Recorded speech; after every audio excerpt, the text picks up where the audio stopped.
오늘은 야고보서 강의 11번째 시간으로 위로부터 난 지혜라는 제목으로 하나님의 말씀을 증거하도록 하겠습니다. 야고보 사도는요, 믿음이 있다고 스스로 생각하고 자부하고 있는 당시 그리스도인들에게 진짜 믿음이 뭔지, 그리스도인은 어떻게 살아야 하는지를 강조하고 있습니다. 오늘 이 시대에도 우리에게 꼭 필요한 말씀으로 생각되어지는데, 두말하면 잔소리 같지만 성경에 나와 있는 많은 부분의 말씀들은 불신자들에게 하는 것이 아니라 이미 복음을 받아들인 사람들, 교회, 예수 믿는 사람들에게 하시는 말씀입니다. 특별히 야고보서 같은 경우는 예수를 잘 믿고자, 신앙을 지키고자 흩어져서 회당에 모여서 예배도 하고 하는 사람들입니다. 그런데 그들에게 오늘 우리의 관점에서 보면 믿음이 없다고 말할 수가 없잖아요. 이 시대에 예배란 예배 다 드리고 핍박을 감수하면서 제사도 드리지도 않고 주일은 절대로 타협하지도 않고 직장에서도 회식 자리에서도 술 한 모금 먹지 아니하고 나는 그리스도인이라고 떳떳하게 밝히고 신앙생활하는데 그 신앙생활하는 사람들에게 누가 믿음이 없다라고 말할 수 있겠냐고요. 근데 야고보 당시 편지를 쓰면서 그 당시의 성도들에게 있어서 정말 너희들이 믿음이 있다고 한다면 진짜 믿음은 행함이 따라와야 되는 것이다 하면서 더 형식적인 신앙이 아니라 그냥 관념적인 신앙이 아니라 실제로 주님이 함께 계시고 주님의 인도하심 속에서 산다고 하는 그 믿음은 행함이 따라오고 주님의 말씀에 귀 기울이고 순종하는 삶으로 살아내는 그런 신앙인 것을 야고보는 가르쳐주고 있습니다. 야고보 사도는 3장 1절부터 12절까지 믿음의 사람들을 일상생활에 있어서 그 크기는 작지만 지대한 영향을 미치는 게 뭐냐면 혀라고 말씀하고 있어요. 그 혀를 사용해서 나오는 그 언어, 말이 얼마나 중요한지를 권면하고 있습니다. 믿음의 사람이라면 말도 잘해야 한다는 거예요. 여러분, 지난주에 하나님의 말씀 우리가 혀를 조심해야 된다. 믿음의 사람들은 그런 말씀 드렸는데 한 주간 그 말씀을 실제로 묵상하면서 붙들고 살았는지요? 저희 부부는 그 부분에 대해서 하나님 말씀을 전하고 또 한 주일 동안 살면서 정말 우리의 말들을 조심하고 우리 입술에 아름답고 거룩하고 좋은 말들을 하자고 그렇게 하면서 함께 말씀을 나누기도 했었습니다. 그 다음에 이제 이어서 오늘 본문 13절에서 18절에서는 당시에 지혜와 총명이 있다고 하면서 지혜와 총명이 있다고 그랬어요. 그런데 자기를 뽐내는 자들이 아마 있었나 봅니다. 나는 지혜로워, 나는 총명이 있어, 그러면서 자랑하는 거예요. 그리고 서로 간에 토론을 한다든지 하면서 자기를 드러내고 싶었던 것입니다. 그래서 야고보 사도는 그 지혜와 총명으로 경쟁심을 가지고 선생 노릇하고 있는 자들에게 참된 지혜가 뭔지 그것을 가르쳐주고 싶었던 것입니다. 이 부분에 대해서 목회자들이라든지 지도자들, 성경을 많이 알고 지식이 뛰어나고 경험이 많이 있다고 하는 사람들에게 있어서 실수할 수 있는 부분들이에요. 나는 많이 아니까 누구하고 대화하고 해서도 나는 압도적으로 저를 굴복시킬 수 있고 이해시킬 수 있고 누가 나를 당할 자가 없을 거야. 이렇게 말하는 그 사람들은 참된 지혜와 총명에 대해서 모르고 있다는 거예요. 자, 본문 13절 읽어보겠습니다. 너희 중에 지혜와 총명이 있는 자가 누구냐? 그는 선행으로 말미암아 지혜의 온유함으로 그 행함을 보일지니라. 본문에서 그들에 대하여 그들의 과연 하나님의 사람들인지 여부를 구별할 수 있는 방법을 제시하고 있는데요. 그 방법에 대해 야고보는 뭐라고 말하느냐?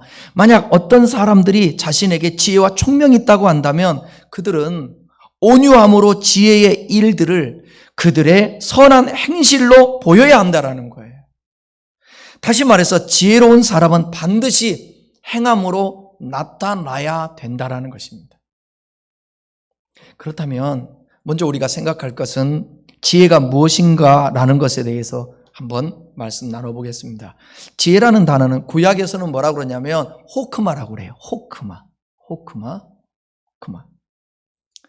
잘난 체하고 유식한 체 하려고 하는 것이 아니라 그리스도인으로서 신앙생활을 오래 하다 보게 되면 이런 중요한 단어들을 카리스라든지 이런 단어들은 좀 알 필요가 있는데 호크마도 알 필요 있어요. 지혜라는 단어, 구약에서 히브리어로, 헬라어로는 신약성경에서 소포스라는 단어를 썼는데 이 둘 다 현명한, 지혜로운이라는 뜻입니다.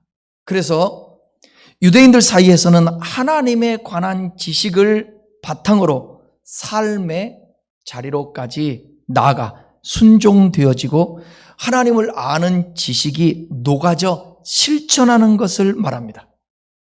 그렇기 때문에 잠언 9장 10절에서 이렇게 말씀합니다. 여호와를 경외하는 것이 지혜의 근본이라고 그렇게 말씀했습니다. 13절에 나오는 이 지혜와 함께 총명이라는 단어가 있잖아요. 이 총명이라는 단어는 헬라어로 에피스테몬이라는 단어인데 이 단어는 신약 성경에서 단 한 번 사용했습니다. 유일하게 이 본문에만 나오는데 무슨 뜻이냐면 경험 있는, 이해력이 있는 그런 뜻으로 특별히 전문가로서 특정한 경험적 지식과 전문적 분야의 이해력을 의미합니다. 그러니까 이 두 단어는 엄격히 구분되기보다는 다른 사람들보다 탁월한 어떤 지적 능력, 또 이해력, 그리고 경험을 가리키는 관용적 표현이에요. 관용적 표현. 강조가 하고자 하는, 지혜를 강조하고자 하는 관용적 표현으로 이해해도 될 것 같습니다. 그러니까 지혜에 대해서 좀 설명해 드리면 중요합니다. 이 부분 이해하는데. 지혜란 뭐냐? 알고 있는 지식을 바르게 사용하는 인격과 기술의 총체다, 그렇게 말할 수 있어요. 그러니까 사물이나 상황을 제대로 깨닫고요, 그 깨달음을 자신의 삶에 바르게 적용하며 살아가는 정신적인 능력.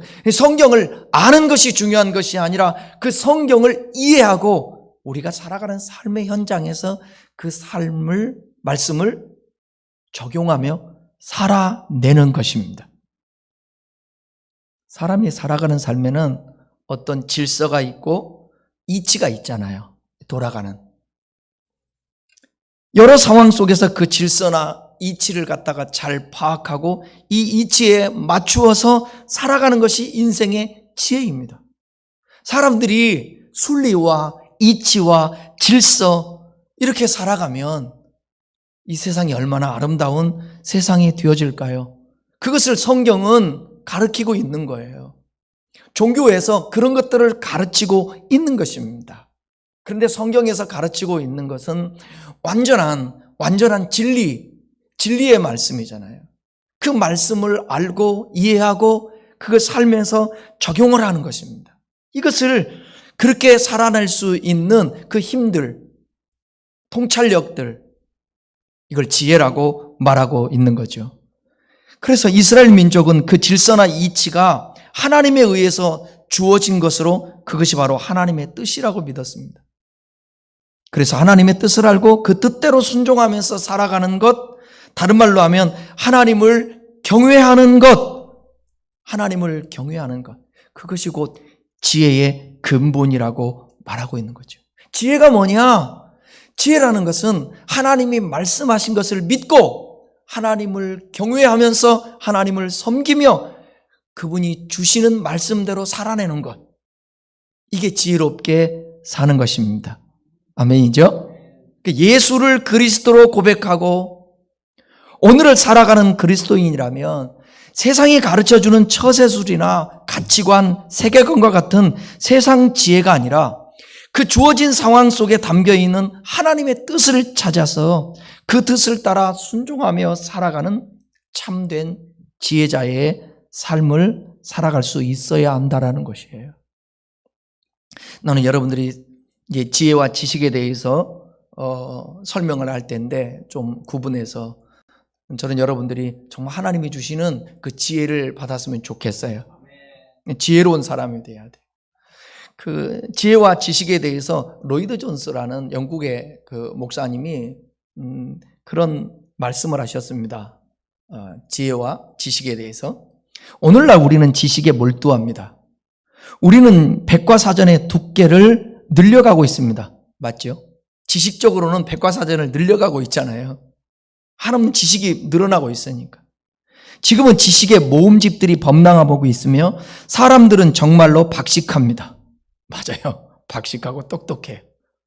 현대인들의 그들의 선조들보다 훨씬 많은 양의 지식이 있다고 생각합니다. 그죠? 정말 그렇습니다.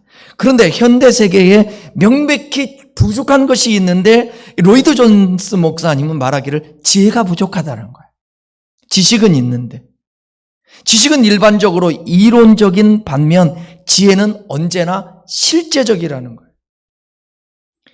지식은 인생과 삶에 큰 관심이 없습니다. 지식은 사물에 대한 지식 그 자체에만 관심을 둡니다. 하지만 지혜는 언제나 실제적인 목적을 가지고 있습니다. 지혜는 당신이 가지고 있는 지식을 사용하고 그 지식을 적용하여 실제적인 수준까지 가져오는 능력입니다.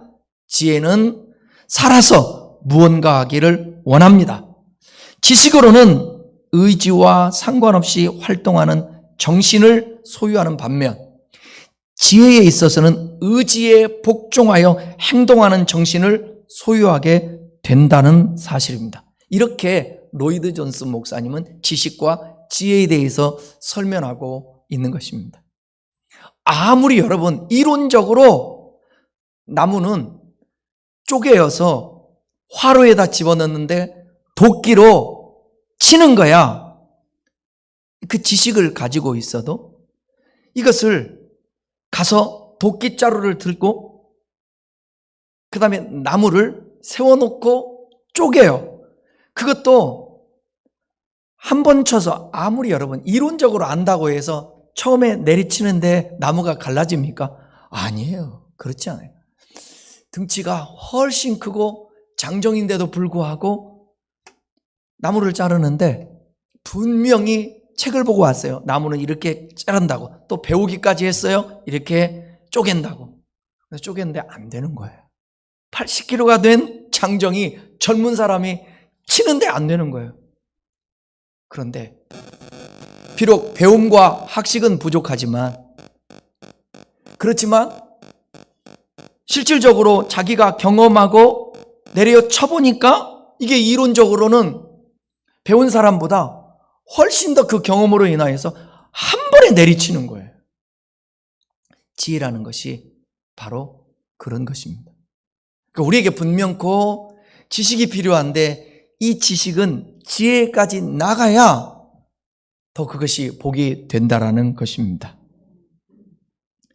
본문에서 야고보는 참된 지혜를 말하면서 위로부터 난 지혜는 선한 열매를 맺지만 그 삶에 시기와 다툼 등 악한 열매가 맺히는 자는 스스로 아무리 지혜롭다고 자랑해도 그 지혜는 땅 위의 것이고요. 정욕적이고요. 심지어 오늘 말씀에 귀신의 것이라고 말하면서 세상의 악한 지혜와 위로부터 난 하나님이 주시는 그 지혜를 대조하고 있습니다. 14절, 16절까지입니다. 그러나 너희 마음속에 독한 시기와 다툼이 있으면 자랑하지 말라. 진리를 거슬러 거짓말하지 말라. 이러한 지혜는 위로부터 내려온 것이 아니요 땅 위의 것이요 정욕의 것이요 귀신의 것이니 시기와 다툼이 있는 곳에는 혼란과 모든 악한 일이 있음이라. 당시요 스스로 지혜롭다고 여기는 자들의 그들 중에 사람들이 지혜의 경쟁, 지혜를요 경쟁하는 데 사용하고 싶어 했던 거예요. 이들은 자신의 지혜가 더 우월하다고 승부욕을 만족시키기에 급급하였습니다. 그래서 이들은 온유하지도 못했고요. 더더욱 형제들이 겪는 현실적 어려움도 살필 겨를도 없었습니다. 그래서 사람들이 회당에 오면 차별하기도 했는 거예요. 지혜 경쟁은 그리스도인들이 당시에 이 회당에 와서 예배에 참여하는데 거기서 예배가 끝난 이후에 토론을 하고 그러잖아요. 토론을 하면 누가 더 말을 잘하는가 그러면서 경쟁심을 가지고 나는 지혜가 많아, 나는 총명이 있는 사람이야 하고 우월감을 드러내기 위해서 당시에 이 지혜를 사용하고 자기가 지혜 있다고 생각했던 것입니다. 그래서 개중에는 그 당시에 영향력이 있는 사람들에게, 특별히 이제 부자 같은 사람들 오면 호의적으로 앞에 앉으라고 그렇게 얘기하고요. 그리고 토론이 일어날 때에는 언제나 자기를 드러내는데 그 사람들이 인정해 주기를 원했던 것이죠. 그런데 14절에서 이렇게 말합니다. 너희 마음속에 독한 시기와 다툼이 있으면 자랑하지 말라. 진리를 거슬려 거짓말하지 말라. 다른 사람보다 내가 더 낫다라는 것을 증명하고 싶은 거예요. 당연히 그러다 보니까 자기보다 말을 잘한다든지 지혜로운 사람에 대해서 시기할 수밖에 없었던 것입니다. 어떤 그리스도인들은 토론에 참여해가지고 상대방의 독한 시기와 다툼의 말을 상대할 때 같이 흥분하곤 했습니다. 만일 여기에 휘말리고 말면 그들과 똑같이 진리를 거슬려 거짓말하는 것이 되고 말 것입니다. 평범하게 그냥 일상에 살아가는 사람들에게는 이런 말들이 크게 적용되지 않을 수도 있지만 회의를 많이 해야 된다든지 어떤 일을 하면서 사람들을 설득해야 된다든지 그럴 때에는 내가 너보다 낫다. 우월감을 갖기를 원하는 거예요. 그래서 그것을 자기는 지혜로운 사람이다. 나는 총명이 있는 사람이라고 그렇게 말을 했습니다. 또 당시에도 헬라 철학 같은 경우에는 지혜를 많이 말하고 있거든요. 그러니까 세상 지식이 많이 있고 안다고 해서 여러분 그것이 진짜 지혜로운 것은 아니고요. 그게 진리일 수는 없습니다. 성경에서 안다라는 것은 그 창세기에 보게 되면 아담과 하와가 동침했다라는 말입니다. 동침해서 자녀를 낳지 않습니까? 그때의 동침이라는 단어가 야다라는 단어로서 알다라는 것입니다. 그러니까 안다라는 것은 실질적으로 경험적으로 지식적으로만 아니라 경험적으로 안다라는 거예요. 말만 잘해서 된다라는 것은 아니죠. 경쟁심에서 나오는 그 지혜의 우월감은 하나님이 원하는 것이 아니죠.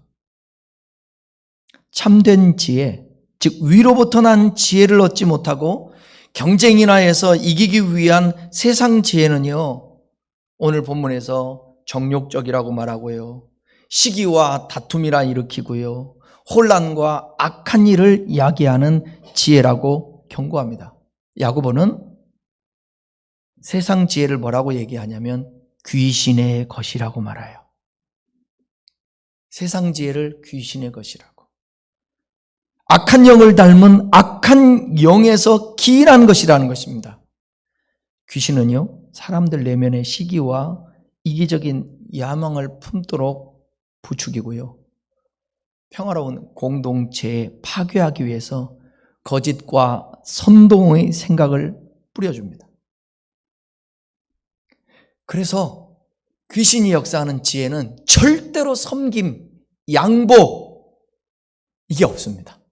항상 자기가 제일이고 자기가 인정받아야 되고 자기 뜻이 관철돼야 되고 이것을 야고보는 귀신적이라고 말하고 있는 거예요. 얼마나 우리가 하나님의 말씀을 되씹고 마음에 새기고 그것을 삶에서 적용해야 되는지, 그래야만이 선한 열매들이 맺혀서 정말 빛이 되고 소금이 될 수 있으며 세상에서 그리스도인으로서 인정받을 수 있다라는 것입니다.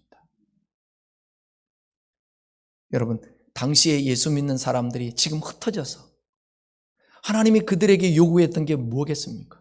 복음 때문에 흩어진 거예요.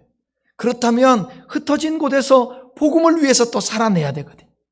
그런데 신앙 그것만 가지고 있지 실질적으로 삶을 살아내지를 못하는 것입니다. 회당에 모여서 예배하는데 차별이 벌어지고, 회당에서 예배한 다음에 서로 토론을 하는데 악한 말을 하고 다른 사람을 저주하기도 하고, 그러면서 우월감에 의해서 다른 사람들의 경쟁심을 가지고 다른 사람보다 내가 더 낫다라고 하면서 나는 지혜로운 사람이라고 말하고, 이것을 야고보 사도는 지적하고 있는 거예요. 그리스도인들은 그러면 안 된다고.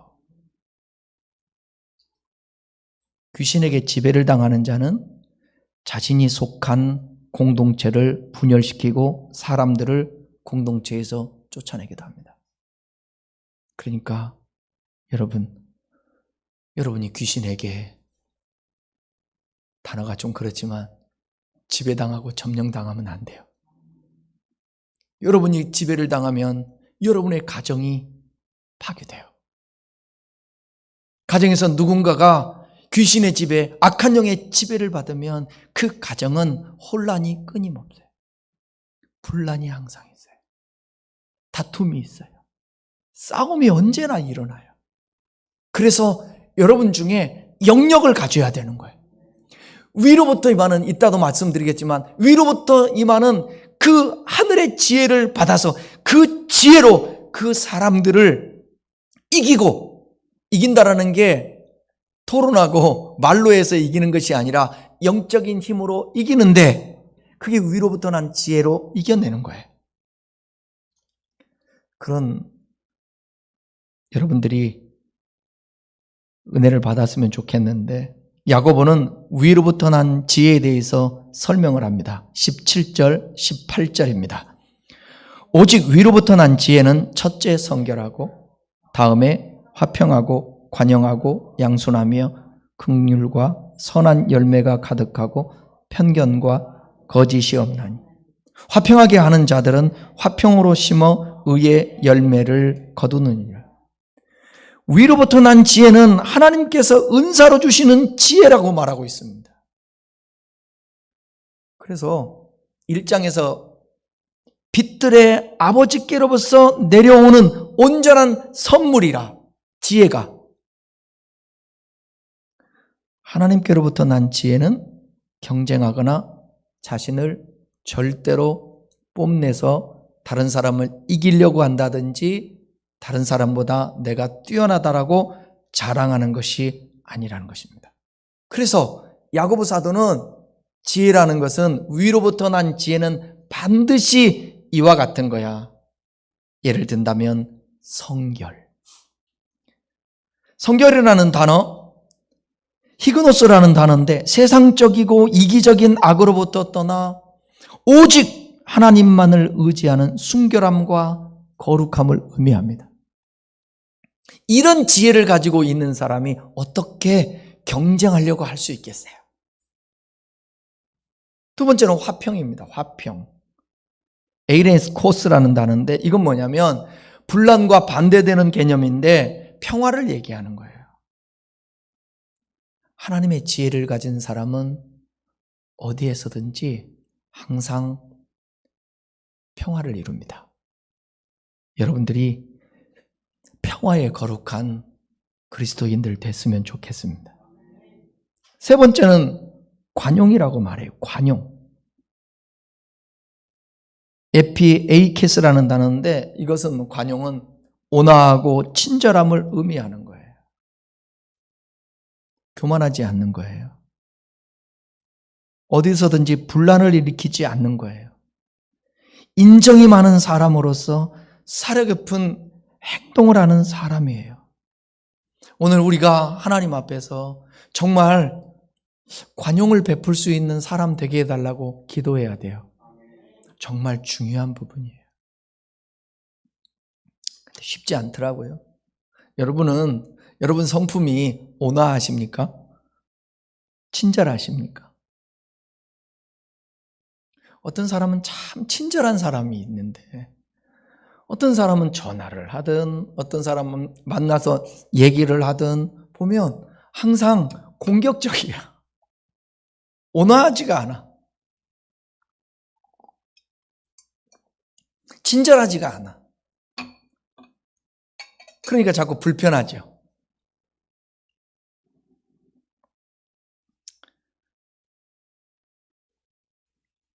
우리 한국 사람들의 성품 중에 외국 사람하고 좀 다른 점이 있다면 뭐냐면 인정이 많은 거예요. 인정이 있어요. 그래서 우리나라 사람들이 어려움을 당하면 마음만 먹으면 다 덤벼들어서 그 사람 살려내고 그 사람 회복시키고 도와주는 이런, 그래서 오죽했으면 인정머리 있다, 인정머리 없다 이런 말까지 썼겠어요. 지혜는 항상 이런 것이 동반되게 되어 있어요. 그 다음에 양순이라고 했는데 유페이데스라는 단어인데 이건 양순, 이건 순종을 말하는 것입니다. 순종 잘하는 사람, 순종 잘하는 사람. 요즘 시대는 교회가 안 될 수밖에 없습니다. 왜냐하면 어린 아이들부터 어른에 이르기까지 이 시대의 사람들은 남의 말을 듣고 남의 말을 따르고 순종하는 것에 대해서 되게 불쾌하게 생각합니다. 항상 평등을 지금 얘기하고 있지 않습니까? 그 중에서 성평등 얘기가 정말 많이 나오고 있는데, 그래서 교회는 점점점 왜 항상 순종을 얘기하잖아요. 하나님 앞에 순종해야 되고 서로 피차 복종하라고 그랬잖아요. 순종을 뛰어넘어. 그러니 이 하나님의 말씀을 들으려 하겠습니까? 듣고 싶지가 않은 것입니다. 그래서 신앙을 가질 수 있는 유일한 길이 뭐냐? 가만히 보니까 그 하나님의 특단의 조치가 고난이라는 거예요. 사람들이 고난을 당하게 되면 스스로의 한계를 깨달아 뭔가에 짓눌리면 거기에서 벗어나야 되는데 벗어나지를 못하는 겁니다. 아무리 애써도 안 되고 병원 가도 안 되고 약을 먹어도 안 되고 어떤 방법으로도 해결이 안 돼요. 그래서 두 손 들고 주님 앞에 나오는 사람들이 있는데, 근데 사회적인 분위기 자체가 교회를 찾지 않고 종교를 갖지 않기 때문에 사람들이 신앙을 가질 확률이 옛날보다 떨어져 가고 있다는 거예요. 이게 말세에 나타나는 현상이라고 디모데후서 3장에서 얘기하고 있습니다. 이런 시기에 저와 여러분이 그래도 막차를 탄 것 같이 믿음 갖고 오늘 신앙생활 하고 있고 이 수요 예배에 나와서 예배하고 있으니 축복이라는 거죠. 그렇다면 조금만 더 우리가 귀 기울이고 우리가 우리의 마음을 내려놓고 하나님 말씀 속으로 들어가. 신앙이라는 것은 피차에 먼저는 하나님 앞에 순종하는 것이고, 사람끼리도 섬김의 마음을 갖고 순종해 주는 것이다. 아내는 남편의 말을 들어주고 남편도 아내를 사랑하며, 남편을 사랑하면 당연히 성경이 뭐라고 그랬어요? 사랑하면 계명 지킨다. 계명 지킨다라는 말은 순종한다는 거예요. 그러니까 피차에 사랑하고 피차에 사랑하고 섬기고, 부부끼리도 가정에서도 공동체에서도.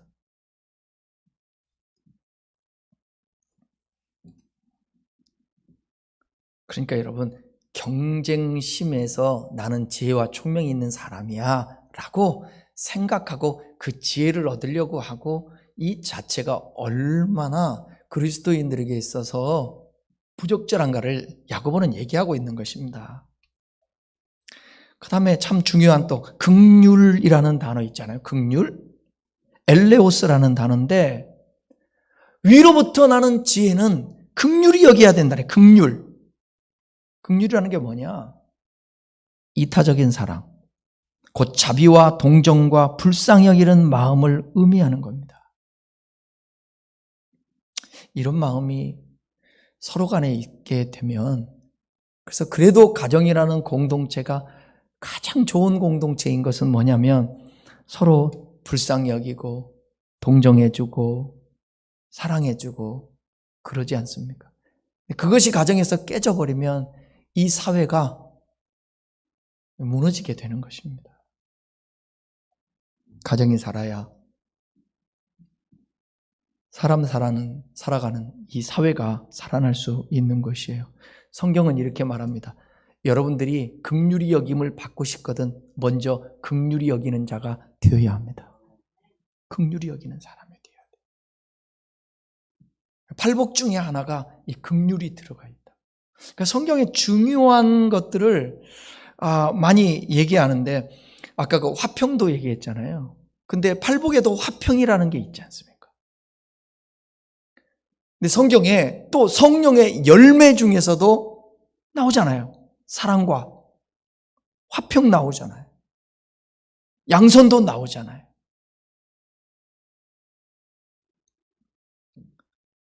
그 다음에 오늘 본문에서 위로부터 난 것은 선한 열매가 가득하다고 그랬습니다. 선한 열매가. 여기 선한이라는 것은 아가도스라는 단어인데 도덕적으로나 영적으로 고결한 상태가 있는 사람을 야, 저 사람 착하다 이런 얘기 하잖아요. 그 선함. 저 사람 악하지 않다. 악의 반대가 선이겠죠. 그 다음에 편견과 거짓이 없다. 위로부터 난 지혜는 편견이 없다라는 것은 뭐냐? 불확실하거나 의심스러운 일에 치우치지 않은 확실함을 의미합니다. 거짓이 없다라는 것은 뭐냐면 진실한, 성실한, 순박한인 거예요.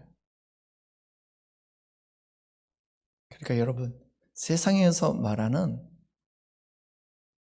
헬라 시대 때의 헬라 철학에서 말하고 있는 그런 지혜를 말하는 게 아니에요. 위로부터 난 지혜는 하나님을 경외하며 하나님의 말씀을 삶에서 실천해 나가는 그 삶의 태도를 말하는 것입니다. 하늘로부터 온 지혜를 받은 성도들은 교회를 화평케 하고요. 다른 성도들과 더불어 구원에 이르게 하는 그런 의의 열매를 맺을 수가 있게 된다라는 것입니다. 좀 이 말씀을 여러분 우리가 정리하면서 좀 깊이 생각할 바는 항상 다른 사람이 나에게 어떻게 해주기를 바라고 다른 사람이 나에게 이렇게 이런 사람이 되었으면이 아니라 먼저 내가 다른 사람에게 성경이 말하고 있는 이런 사람이 되어야 되겠다라고 우리가 말씀을 들으면서도 기도하면서도 마음에 새겨야 되고 그렇게 살아나야 될 줄 믿습니다. 결론은 우리가 살펴보고 있는 이 야고보 시대에 그 믿는 사람들은 엄청난 환난의 바람이 불어닥치는 가운데 신앙생활을 했습니다.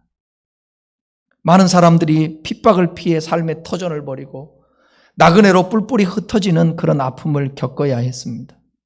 이런 암울한 상황에 그 처해 있는 그 신자들을 향해서 야고보는 고난 한복판에 있는 성도들에게 편지를 띄우면서 너희들이 예수 믿는 그리스도인이라면 좀 힘들겠지만 나중에 하나님 믿는다고 나는 믿음이 있는 사람이라고 얘기했는데 주님이 나중에 내가 너를 도무지 알지 못한다. 혹여 어떤 사람이 믿음에서 떠나기도 하고 어떤 사람이 뒤로 물러가 저 믿음을 버리고 침륜에 빠지기도 하는데 너희들 그런 사람이 되지 마라. 왜냐하면 이렇게까지 고난을 감수하면서 그 고난의 한복판에서 너희들이 지금 이 어려운 가운데서 신앙생활하고 있지 않니? 저와 여러분에게도 오늘 이 시대에 주는 메시지 아닐까요? 정말 신앙생활하기 쉽지 않은 그런 현실에서 우리가 이렇게 코로나 가운데서도 믿음을 지키면서 몸부림치는데 성경이 말하고 있는 그 신앙을 너희들이 가졌으면 좋겠다. 특별히 행함 있는 믿음이 있었으면 좋겠다. 지혜롭다고 한다면 너희들이 그 지혜로 경쟁하려고 하고 다른 사람보다 우위에 있으려고 하지 말고 성경이 말하는 참된 지혜를 깨달아서 여호와를 경외하는 것이 지혜의 근본이다. 그 지혜라는 것은 하나님을 경외하면서 주님이 말씀한 대로 살아내가는 것이다. 이렇게 지금 야고보는 그때나 지금이나 격려하고 있다고 생각되어집니다. 그리스도인으로서 온전한 믿음을 갖고 세상 방식대로 좀 안다고 해서 경쟁하지 말고 위로부터 오는 지혜를 가지고 살라는 것입니다. 오늘 하나님의 관점에서 모든 사물을 바라보고 사건을 분별하고 그 사건 속에서 하나님의 뜻을 찾고 그러면 나는 그 가운데서 어떻게 반응해야 될 것인가? 여기에 초점을 두고 매일매일 우리에게 주어진 삶을 살아간다고 한다면 하나님이 저와 여러분들을 지혜로운 사람이라고 그렇게 인정해 줄 믿습니다. 성경에서 가장 지혜를 많이 말했던 사람이 누굽니까? 솔로몬입니다. 지혜는 얻기가 쉽지가 않습니다. 지식을 얻는 것은 머리로 되기도 하고 노력으로도 되는데 지혜는 쉽지가 않습니다. 지혜는 많은 실패 속에서 하나님을 경외해야만이 가질 수 있습니다. 실패하지 않고 경험하지 않고 지혜로우면 얼마나 좋겠습니까? 솔로몬이 인생을 살아보고 경험해 봤더니 말씀이 맞았는데 하나님 경외하는 것이 맞았는데 하나님 믿는다고 얘기하고 하나님 우산 안에서 모든 것을 내 중심으로 내 욕망을 채우고 내가 하고 싶은 대로 다 살아봤는데 이것이 헛되었다. 그래서 솔로몬은 처음에 그 하나님이 주신 그 지혜로 말미암아서 나라를 통치하고 많은 사람들에게 유익을 주었는데 계속해서 이 지혜를 구하면서 지혜롭게 살아냈어야 되는데 그게 아니고 갑자기 이 야고보 시대의 사람들처럼 이 안에 경쟁심, 우쭐함 이것이 생기다 보니까 욕망을 채우기 위해 자기 하고 싶은 모든 것들을 하게 되는, 그래서 나중에 헛되다고 고백하는 어리석은 사람이었습니다. 훗날 마지막 그의 고백이 이거 아닙니까? 일의 결국을 들었으니 여호와 하나님을 경외하고 그 계명을 따라 살아가는 것이 그 사람의 본분이라는 것입니다. 우리 모두 하나님이 주시는 지혜로 이 시대에 정말 지식이 범람하는 시대 속에서 여러분들이 지혜로 인하여서 세상에서 무시당하지 않고 세상에서 멸시천대받지 않고 모든 사람에게 그리스도인으로서 영향력을 끼칠 수 있는 우리 모두가 될 수 있기를 주님의 이름으로 축원합니다. 기도하겠습니다.